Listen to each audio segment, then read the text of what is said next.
भगवान गौतम बुद्ध के जीवन से जुड़ी इस कहानी से यह सीख मिलती है कि हम अक्सर अपने दुखों का कारण दूसरों को समझते हैं, लेकिन असल में यह हम पर ही निर्भर करता है कि हम वास्तव में क्या लेना चाहते हैं, खुशी या गम, उदासी या मुस्कान। यकीन मानिए, ये छोटी सी कहानी जीवन में एक बड़ा बदलाव ला सकती है। एक बार बुद्ध एक गांव से गुजर रहे थे, लेकिन उस गांव में लोगों के बीच गौतम बुद्ध को लेकर गलत धारणा थी, जिस कारण वो बुद्ध को अपना दुश्मन मानते थे।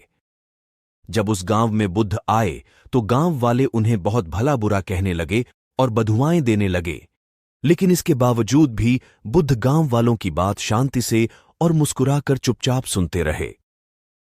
गांव वालों ने देखा कि उनकी बातों का बुद्ध पर कोई असर नहीं हो रहा है और वे विनम्रता से उनकी बातें सुन रहे हैं। गांव वाले जब बोलते बोलते थक गए तो आखिर में बुद्ध ने कहा कि यदि आप सभी की बातें समाप्त हो गई हो तो मैं अब प्रस्थान करूं।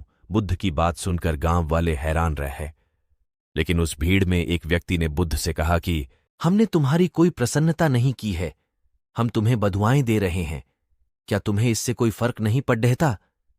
बुद्ध मुस्कुराते हुए बोले, जाओ, मैं आपकी गालियां या बद्दुओं को लेता ही नहीं। आपके द्वारा दी गई गालियों से भला मेरा क्या होगा? जब तक कि मैं आपकी गालियों को स्वीकार ही नहीं करता, इसका कोई परिणाम ही नहीं होगा। जानते हैं, कुछ दिन पहले एक व्यक्ति ने मुझे बहुत सारे उपहार दिए, लेकिन मैंने उसे लेने से मना कर दिया। जब मैं लूंगा ही नहीं तो कोई मुझे कैसे दे पाएगा? बुद्ध ने पूछा, बताइए, अगर मैंने उपहार नहीं लिया तो उपहार देने वाले व्यक्ति ने क्या किया होगा? भीड़ में से किसी ने कहा, व्यक्ति ने अपने उपहार को अपने पास रख लिया होगा।